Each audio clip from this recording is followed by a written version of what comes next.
welcome to Canadian Politics is Boring.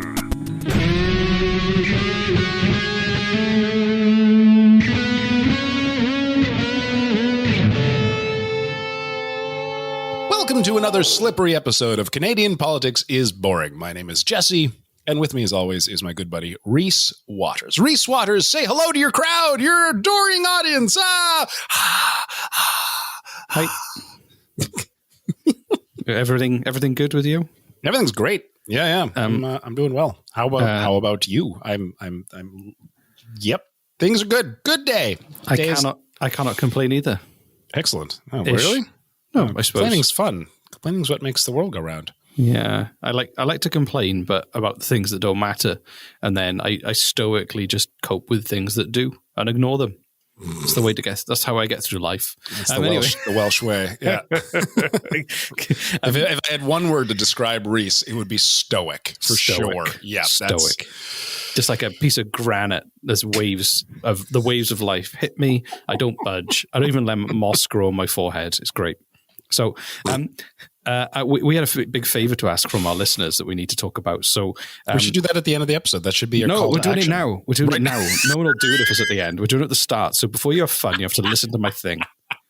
So we have we'll put it on the website. It's also on our link on our Linktree from which you'll find on our Twitter and our Instagram, and essentially is a questionnaire. The show is a year old, it's changing and growing, and we wanted to know your opinion before we changed and did things slightly differently or just tweaked how we did the show, just to make sure that we built the show in a way that was inclusive of the listeners, because you are important to us and this show wouldn't be what it is without you. So go to our Instagram feed or to our website, CanadianPoliticsIsBoring.com, and find the link, click on it, and it'll take you 2 minutes. It's easier than the Canadian census. There's even less questions.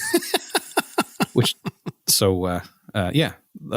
it. I'm done now. It's not hard. All right. That's get over it. Yeah. Who doesn't love a survey? Oh, so much fun. Do you remember Sunday mornings as a child, you wake up, your family gets together and makes some pancakes, and they're all like, who wants to do a survey? And all the kids scream, yay, me, we. And then they invite the survey man in from the street and take surveys is always at the top of the list on my kids' Christmas list. It's like survey, Nintendo, bike, or whatever. I don't know. What are kids like? It's those three things, yeah. Nintendo. The other thing I was going to say was I referred in the last episode as just in case you don't know what our website is and couldn't figure it out on your own. I said it. CanadianPoliticsIsBoring.com. You did? You just kind of just rolled off the tongue so quickly. CanadianPoliticsIsBoring.com. Just a Welshman rambling is all I heard. There we go. Yeah, okay. Well, that's what I do. So the other thing I was going to say was I referred to MDF as micro-density fiberboard. It's actually medium-density fiberboard. So I want to apologize to anyone I offended by referring to it as micro-density fiberboard. I think some corners of the internet were on fire because of that. And so was their MDF. Twitter was ablaze. What does he doesn't know what he's talking. It sounds like he thinks he knows what he's talking about with MDF. It's not. It's medium density fiberboard. What an idiot. You moron. Yeah, exactly. Yeah. So this episode is called Bill C10 Wants Your TikToks. Jesse, does that stir any emotion or recognition? I think I am aware of Bill C10. I don't. My favorite robot, Bill C10. Bill C10, bring me a drink. Yes, Race. Call him Robbie for short. But, we're just William 10 sometimes. William 10, yeah. William 10. I think Bill C10 has something to do with internet freedoms. I'm not really sure. I don't really care. Yeah, and there's a lot of misinformation about it. It's bizarre how it's really it's not interesting. That bizarre. Come on, we live in the age of misinformation. I thought you were saying we live in the 80s. Then I was like, you might. But I live in the 90s. Hello, it's the 90s. So Bill C10 amends the Broadcasting Act, and the Act sets out the broadcasting policy for Canada, the role and powers of the Canadian Radio, Television and Telecommunications Commission, or CRTC, in regulating and supervising the broadcast system and the mandate for the Canadian Broadcasting Corporation. It plays an important role in supporting Canada's cultural industries and ensuring Canadian content is available and accessible. So it does things like it ensures that 35% of popular music broadcast each week on Canadian radio is Canadian content. And I mean, we've already been doing that. Yeah, and Canadian television stations must devote no less than 50% of evening broadcast to Canadian shows, which is already the law. And 50, that's the thing. 50%? 50? Yeah, exactly. Wow. So you can. So for every episode of, I don't know, Young Sheldon, if you want to watch Young Sheldon, then you've got to watch The Property Brothers for the following half an hour. The Property Brothers? What are the Property Brothers? You don't know who the Property Brothers are? No. Drew and the other one. They're twin brothers. And how about Danger Bay? No, you can watch Danger Bay, but the Property Brothers is two of them. One of them's a realtor. Littlest Hobo. There we go. Just a nonstop series of Littlest Hobos like marathon. I just still baffled you don't know who the Google Property Brothers, the twin brothers who renovate houses. And every time I watch it, I make the same joke. I go, whoa, I didn't know there were two of them because they look identical twins. But one of them dresses like a builder, the other wears a suit, and they make lots of money selling houses and magazines and books. I see them. They look like they're on something. Okay. Yeah. I wouldn't TV. I wouldn't have a problem with this except for the fact that I'm in the film industry. So like, I feel like I'm going to lose a lot of potential work saying this, but like Canadian television and Canadian films, we suck, man. We are not good at making that stuff. That's just I don't agree with you on that. Name your favorite Canadian movie, Reese. Do you know? Actually, my Canadian movie, Reese. No, actually, I'm more of a TV. I grew up watching the A-Team, so as much as I like making films, I'm like a TV kind of person. So my one of my all-time favorite TV shows is Due South. Oh yeah, Due South is good. That's true. There are some good ones. There are some good ones, but my God, that was huge in the UK. That was huge in the UK, and was it really? It was massive. Cool. The BBC part funded some of the later seasons because it was so popular. They're like, no, Canada, send us more. Do you need money? Send us more Mountie stuff. So anyway, so the controversy and why Bill C10 is back there is so the Trudeau government is basically saying to Netflix, Disney, and the online streaming platforms who don't count under the old act, that they need to also create Canadian content. So what they're saying is... that makes sense. Yeah, sure. Which it makes total sense. So the online if you want to come in and take all of our money by showing us crap Netflix shows, you need to at least show us crap Canadian Netflix shows too. Exactly. Okay, yeah. If I'm gonna switch on and binge watch something while doing other things, it needs to be Canadian like content in the background. So it's much in the sense of, so they reckon that if Amazon, Disney, and Netflix, if they did it, it would raise about 830 million Canadian dollars. Yeah, they've been having that conversation by 2023, which is good. So this is neat. This is one of these rare occurrences where I am at least aware of what you're talking about. yeah, exactly. This is weird. I'm not going to do this again. This is. I prefer to keep my cards closer to my chest. So it would say that you have to play a certain amount, but also it has to. And a lot of people are getting on their high horse because they're saying that it. The bill is also saying it's not just creating the content; it's also making sure that content is discoverable. So by saying that it ranks in the options, so Canadian content is on the front page of Netflix, so you see Canadian content. So they're saying you can't just make it, you can't make it and bury it. You have to put it there. And people are saying that that's ridiculous because like Netflix has algorithms that shows you what they think you want to see based on your tastes, not force feeding you crap Canadian television because the government says so. Like that's but like they just have like you go action films, sci-fi films. Canadian films. You could just have a line there. So basically, just shows you here's the Canadian section. I think that's but which people everyone would ignore. But also, it says like the bill is that infringes on free expression, which I make fun. There are some spectacularly good Canadian films and television show, but they are rare. I get it, but also at the same time, though, you think like I do think that if you're going to put that up front, if you're going to put that in that way where you've got you're making that Canadian content, I guess it does need to be easy to access and easy to find. But I don't necessarily think that it infringes your free expression because they choose. There's already someone in Netflix and an algorithm already choosing what's in front of you. Right. So what does, it's kind of arbitrary to say, oh, it's Canadian stuff is being shown to me, when usually they show you stuff, they go, oh, we just spent a lot of money on this thing, so put it up front. You know, you're not seeing an honest representation of the content anyway. You're always seeing something that has been warped by your past tastes or what they want you to watch. Right, of course. But so like Netflix puts a lot of money into their algorithms to make sure that what you're seeing as you're browsing your screen, whatever, is full of stuff that you'd probably want to watch. And if your screen was filled with crap Canadian television, you'd probably cancel your Netflix. Exactly. And also, there's a Washington Post. Never going to work again. Just saying. And there was a Washington Post article basically saying that it was going to force Netflix to spend money on patriotic propaganda. And then that comes out of the fact... Who said this? The Washington Post. But that comes... Hold on. Washington Post said that... Who said... Washington Post said that Canadian government was going to force Netflix to produce Canadian propaganda? Yeah. So it was basically saying that, I'll show it to you now, Trudeau plan for the internet, more patriotic propaganda, less choice for users. So all that comes from is the fact that the remit, they want to say that the remit of the CRTC is to also safeguard, enrich, and strengthen the cultural, political, social, and economic fabric of Canada. So it serves interests of all Canadians, including Canadians from racialized communities, Canadians of diverse ethno-cultural backgrounds, socioeconomic statuses, abilities and disabilities, sexual orientations, gender identities and expressions and ages, and reflects their circumstances, aspirations, include equal rights, linguistic duality, multicultural and multiracial nature of Canadian society, and the special place of Indigenous people within society. Good Lord, so all it's saying is you've got to tell everyone's story. We'll give you this. We want you.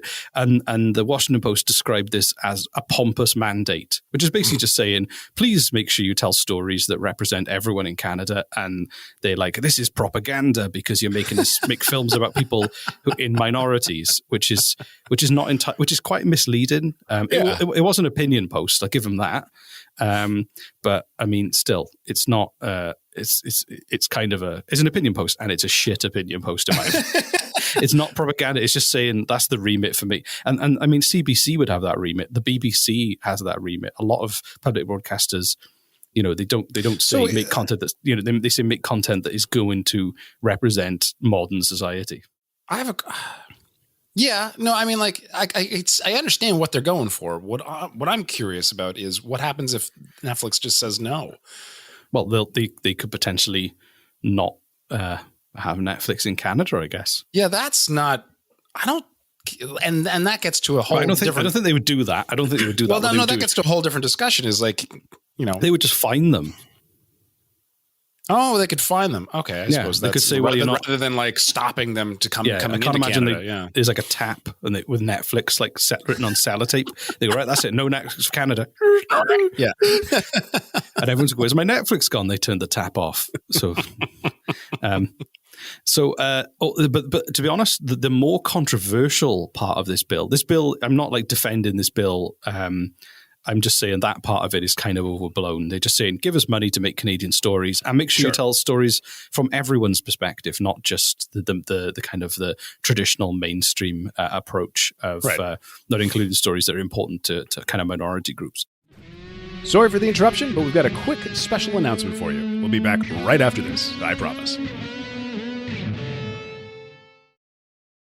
There's an element of the bill also how they defined. So Netflix is an online platform. So is YouTube. Some YouTube shows get more views than Netflix shows. So what they're trying to say is they want to judge. There's controversy saying that if you've got a big TikTok following or a big YouTube following or even a podcast that has a big following, you are thereby bound by the same broadcast rules as other TV shows. Oh wow! Or TV channels, which is clearly flawed because the internet is not the same thing. And you would fall under the regulatory authority of the CTRC. So the stuff we say, they'd be going, well, you can't say that on TV, so you can't say that on your podcast, which is bizarre and not very clear. And the government has tried to come back a few times. So they said it's crystal clear that content individual users upload on social media sites like YouTube and Instagram won't be regulated. Yeah, This good was luck them- regulating that. Yeah. We also want to make sure that the content of the people upload on social media won't be considered as programming under the Act and won't be regulated by the CRTC. And that was the Heritage Minister, Stephen Gilbert. Sorry, what? What was his name, Reese? Gilbert. Gilbert? Gilbert? No, Or Gilbert? Gilbeault. Oh, God, I don't know. Yeah. Anyway, I'll leave the French pronunciation. Just leave that to me. So they said that. This was on November the 3rd, 2020. They said it's crystal clear.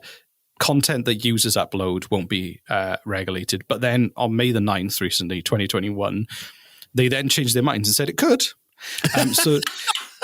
So they said, if an account's channel has millions of viewers and are generating a lot of money on social media, they're acting like broadcasters. So basically, they went back and said, yeah, actually we do, and they want people to be scrutinised that they have if they're having a material impact on the Canadian economy. That they're basically saying that you will be treated like a broadcaster. How would they?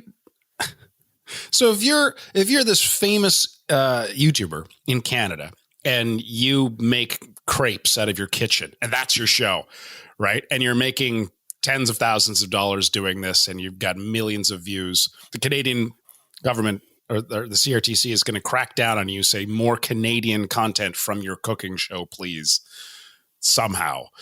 Like what? What? Well, I think I think that I don't think they'd like try and inform the content, but what they would try and do is say, like, Netflix has to pay a certain percentage of money into to Canadian content. You then maybe have, if you're making you're a successful YouTuber, you're making $1 million a year in ad revenue from your channel. They might say, hey, you need to reinvest some of that into Canadian content. Which is, I don't know whether that's what it means. I don't know whether it means that you have to pay certain fees, or you have to take out insurance, or you have to, use maybe only production crew that is from a part of an agreed union, or I don't know what it means. To be treated like a TV channel or a radio station, and to just be someone on a phone who's built an audience by doing That's dancing on a very fine gray line. I can see both sides of the argument, and there's no real clear winner here. But like at first, it seems ridiculous. But I'm like, okay, yeah, like if they're playing these. Basically, I guess I don't see them enforcing this, but I can see it like it's impossible to enforce. It's impossible to enforce, but like if they're applying these rules to people like Netflix and Hulu, then I can see them having to sort of say the same thing about TikTokers and whatnot, because like, well, we did this for Netflix, we're going to have to do this for everybody. But I don't see them enforcing it. But all you've got to do is, the internet doesn't care about national borders. You could literally just have a cryptocurrency, all your funds going into a cryptocurrency that is an international thing. Right. And also you might not even be posting through a Canadian hosting service. You could, you could use, what are they called? What's the system you use where you just kind of, like a VPN. So you could Welcome to Reese's new podcast, How to Foil the Canadian Government. Well, that's my point, is the internet doesn't care, and the internet is designed to work internationally. So, you could go, oh, okay, so you're a Canadian podcast. We go, well, actually, do you know what? Our show is actually uploaded through New Zealand via a VPN, and any money we make for the show is going into a cryptocurrency that isn't in one country. Do you know what I mean? Right. So it's very hard to police, is my point. If you're a Canadian citizen and you're making money somehow and you're paying taxes on that money, then, you're good. Yeah, you should be paying the taxes if you're generating that revenue. But you see my point. It would be so easy to take it off a national grid in that sense and make it almost invisible. I can understand where they're coming from. I don't know if they're tackling it properly, right? Forcing, like, I think it all started with the CBC, which is, paid by the taxpayers and has been for decades. And so that we can get Canadian content out there. And I get it. There's a national pride associated with that and whatnot. When I was being a DJ now and then on a local radio station, a campus university radio station, and it was a lot of fun. But Sex FM. So yeah, no, no, All CKDU. the sex, all the time. I think I had you on the show a couple I times. was on at the show. CKDU. Yeah. On CKDU, and they had a rule. It wasn't the radio station's rule. It was CRTC that like any broadcast radio station, any broadcaster at all, I had to play. Well, yeah, depending on who you were, if you were television versus radio versus what have you. You had to play a percentage of music. So if our show had music in it, which it did, we had to play, I think it was like 35 to 40% Canadian content music. And like most of it was garbage. Right. So I turned it into a contest. I turned it into the Canadian content challenge where I had guests on the show, and they had I played Herb Albert and the Tijuana Brass, and they had 60 seconds to run into the hall and find the most ridiculous looking Canadian album with the most ridiculous sounding title and track. And then we played them back to back, and whoever had the most ridiculous track, they won. And that's how we did it. as much as it might seem weird and obscure and in practice not work, I think that for things to not become homogenous where there's no identity in the content that is created, I think is important. Like in Norway, if you want to be an author, you're guaranteed for your book to sell well because the Norwegian government will buy Norwegian language. I think it's Norway. I might be wrong, but they will buy your book to put in all the libraries because they're trying to make sure that people are still consuming content in the Norwegian language, and they're promoting the literature. So what's that, like 20 books? No. You just insulted Norway. You don't mess. How many libraries are there in Norway versus how many copies per library? Don't mess with Norway. That's all I'm saying. Tens of thousands of copies here, Reese. I'm glad I'm not you because you've just pissed Norway off. We love you, Norway. Yeah. Please come back. Anyway, there's a law professor, Michael Geist, who's a University of Ottawa law professor and the Canada Research Chair in Internet and E-commerce Law, said that he just thinks that it's all going to be tied up in legal challenges. If they did do it, they'd be taken to court by a bunch of people, and that it's a fundamentally flawed piece of legislation that I don't think they've been inconsistent, and it doesn't seem like it's going to kind of be able to work in practice. It's not very well thought through, I guess. So I think it'll probably that element will get tailored back, but I imagine you could see the larger platforms like Netflix quite rightly should have to pay to make that content. And also then I don't think it's that much of a problem for it to be discoverable either. I don't think the government would care so much if Netflix was free. But the fact that Canadians are paying for it, and so Canadian money is leaving the country, I think that's kind of what's bugging them, honestly. Exactly. If I was a huge YouTuber, but I wasn't making any money, I was just doing it for fun, right? Just for fun. Just for fun. Yep. They wouldn't give two shits, right? It's same with Netflix. If Netflix was free, if Netflix was totally free in a bizarre world, some philanthropic billionaire decided to philanthropic. Is that philanthropic? I love making up words. I don't know what chemicals you've drunk today. But I'm having a fun time with you. That's all I can say. Well, anyway, so Bill C10 is going to come. William C10. William C10. Everyone, yep. I am William C10, human protocol robot, here to steal your TikToks. It was just a C-3PO ripoff, basically. Room stucco taped to it was probably, I don't know why. I know there's a lot of love for Star Wars. I think C-3PO just gets on my nerves. He's just a miserable prick.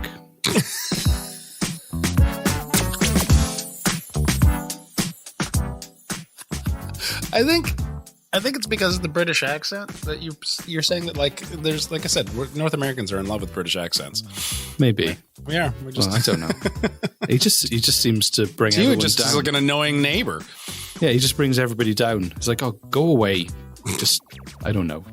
I thought Bill C10, I thought William C10 had more to do with privacy issues and the government being able to. Well, maybe that is a thing, but I didn't research that. So, all right. Well, maybe that might be a different bill as well. I don't know. Yeah, there's a lot of bills. But I'm, more bills than a bird show. But right. And here we are. Hang on, making fun of it. For that. Hang on. There we go. More bills than a bird thing. There we go. I got a sound for that bad joke. Anyway, It's great. So you and I are going to apply for this new Netflix money, obviously, and if they make a giant show. That's exactly, yeah. Just a Canadian. If you'd like us to make a Netflix Canada TV show, maybe Reese and Jesse do stuff. We could call it Reese and Jesse do stuff. Reese and Jesse do stuff. Then write an angry / optimistic letter to Netflix What that they would will that listen. sound like? Angrily optimistic. I can't believe you haven't, but I'm sure that you will. Okay. Yeah, lots of exclamation marks and smiley faces. Yeah, and make sure you have a lot of capitals. Yeah, and swear words. Swear words and Exactly. exclamation marks and smiley faces. Great. Yeah, that's So, call to action is fill in the survey and tell us what you think. We've had some lovely responses already because we have just in a day, and or just in our first day of putting this out. One of my favorite was one of the questions is advertisements. Do you have an opinion on them in our show? Please share. And they said, "Where has it gone? Don't care. Got to make the green." That's good.